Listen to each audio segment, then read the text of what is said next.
Last video में हमने escape sequences सीखे थे। अभी हम कीवर्ड्स एंड आइडेंटिफायर्स समझेंगे।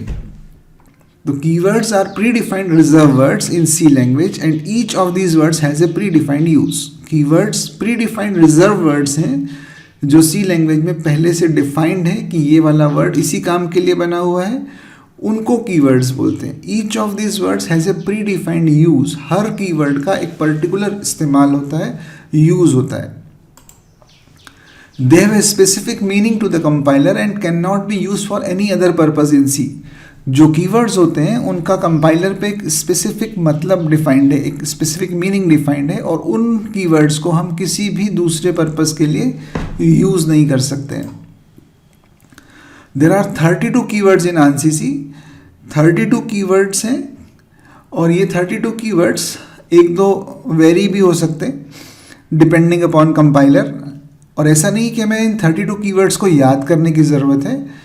हम जैसे जैसे पढ़ते जाएंगे ये सभी कीवर्ड्स हमारे प्रोग्राम्स में यूज़ होते जाएंगे, तो अपने आप याद हो जाएंगे। फिर भी आप एक बार देख सकते हैं, auto, double, int, struct, break, else, long, switch, case, enum, register, typedef, char, extern, return, union, continue, for, signed, void, do, if, static, while, default, goto, sizeof, volatile, const, float, short और unsigned. ये 32 keywords, इनमें से maximum हम हमारे programming में use कर लेते हैं। कुछ कीवर्ड्स ऐसे हैं जैसे ऑटो, एक्सटर्न, रजिस्टर, टाइपडेफ, वोलेटाइल।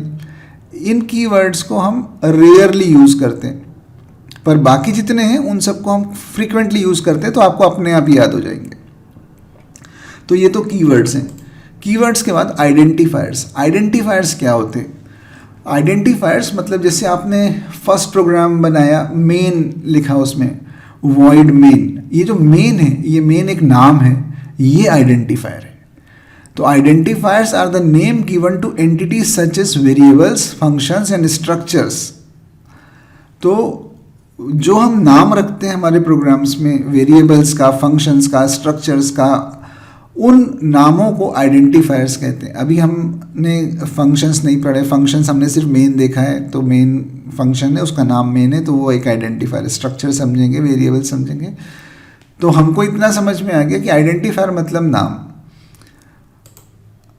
अब आइडेंटिफायर जो होते हैं वो यूनिक होने चाहिए, पूरे प्रोग्राम में यूनिक होना चाहिए। मतलब एक प्रोग्राम में अगर आपने एक्स नाम का एक आइडेंटिफायर डिफाइन कर लिया, तो अब उस पूरे प्रोग्राम में एक्स नहीं होना चाहिए, दूसरा वाई हो सकता है, कुछ और रख सकते हैं, लेकिन यूनिक आइडेंटिफायर होना चाहिए एक सिंगल प्रोग्राम के लिए। तो आइडेंटिफायर्स जैसे इंट एक्स, ये जो एक्स लिखा है ये आइडेंटिफायर है। इंट अकाउंट नंबर, ये अकाउंट नंबर एक आइडेंटिफायर है। डबल बैलेंस, बैलेंस एक आइडेंटिफायर है। हम मेन लिखते हैं तो वॉइड मेन, मेन एक आइडेंटिफायर है। We should give a logical name. हमेशा हमको प्रोग्राम में आइडेंटिफायर जो नाम देते हैं इनका लॉजिकल नेम होना चाहिए। जैसे हमने बोला अकाउंट नंबर, तो उसको एकदम क्लियर समझ में आ रहा है कि ये वेरिएबल जो है ये अकाउंट नंबर में किसी पर्टिकुलर पर्सन का अकाउंट नंबर होगा। बैलेंस क्लियर समझ में आ रहा है। लेकिन एक्स, अब ये एक्स से हमको ये नहीं समझ में आ रहा है कि ये किस टाइप का डेटा रखेगा। तो जनरली कुछ भी कैलकुलेशंस कर रहे हैं, अगर हमको उसका कोई लॉजिकल नाम रख सकते हैं तो जहाँ तक होगा हमें उसका लॉजिकल नाम रखना चाहिए। प्रोग्राम बहुत बड़ा हो जाता है, 1000 लाइन का हो जाता है, तब आप इतने सारे वेरिएबल्स हो जाएंगे, इतने सारे नाम हो जाएंगे कि आप अगर लॉजिकल नाम नहीं रखेंगे तो आपको पता ही नहीं चलेगा कि ये किस पर्पस से लिया गया है। फिर आइडेंटिफायर्स को डिफाइन करने के कुछ रूल्स होते हैं। ऐसा नहीं है कि हम कुछ भी नाम रख दें, उसके स्टैंडर्ड रूल्स हैं। A valid identifier can be letter, both uppercase and lowercase, digit and an underscores. हम आइडेंटिफायर जब रखते हैं, अगर हमने नाम रखा बैलेंस या फिर हमने रखा अकाउंट नंबर, ये जो नाम हम रखते हैं इन नामों में हम या तो अपर केस यूज़ कर सकते हैं या लोअर केस यूज़ कर सकते हैं। मतलब ABCD Z तक स्मॉल लेटर में, ABCD A से Z तक कैपिटल लेटर में, डिजिट 0 से 9 तक, और अंडरस्कोर्स। ये चीज़ें हम आइडेंटिफायर को बनाते समय यूज़ कर सकते हैं। The first letter of an identifier should be either a letter और ए अंडरस्कोर्स। आइडेंटिफायर की जो स्टार्टिंग होती है वो या तो हमको लेटर से करना है या फिर अंडरस्कोर से करना है। हम नंबर से आइडेंटिफायर की स्टार्टिंग नहीं कर सकते।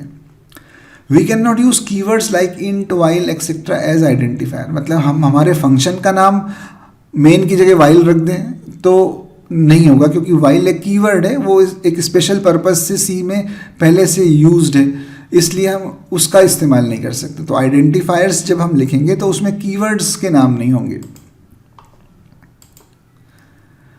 फिर there is no rule how long an identifier can be. मतलब आइडेंटिफायर कितना बड़ा होगा। हमने आइडेंटिफायर रखा अकाउंट नंबर, तो अकाउंट नंबर, और फिर हो सकता है माय अकाउंट नंबर रख देते हैं, my account number of SBI, है ना, ऐसा भी लिख सकते हैं।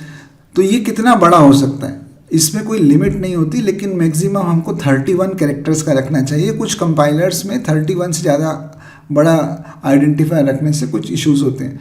तो there is no rule on how long an identifier can be. Some compiler may give error if an identifier is longer than 31 characters. अब हम एग्जाम्पल देखते हैं, वैलिड आइडेंटिफायर्स के एग्जाम्पल देखते हैं। अकाउंट अंडरस्कोर्स नेम, तो अंडरस्कोर्स लगा हुआ है और हमने अल्फ़ाबेट्स यूज़ किए हुए। एज कोई दिक्कत नहीं है। पोस्टल एड्रेस ए कैपिटल है, कैपिटल लेटर आ सकते हैं। एड्रेस 1 नंबर भी आ सकता है, तो ये सब वैलिड है। इनवैलिड आइडेंटिफायर्स देखें, वन एड्रेस 1 से स्टार्ट हो गया, नंबर से स्टार्ट हो गया। अकाउंट स्पेस नंबर, स्पेस आ गया। अकाउंट डॉट नंबर, डॉट लगा दिया, तो ये इनवैलिड आइडेंटिफायर्स हैं। तो वैलिड आइडेंटिफायर्स में अल्फ़ाबेट्स हो सकते हैं, नंबर्स हो सकता है, अंडरस्कोर्स हो सकता है। स्टार्टिंग नंबर से नहीं होना चाहिए और स्पेस नहीं आना चाहिए बीच में। आइडेंटिफायर कंटिन्यूस एक नाम होना चाहिए।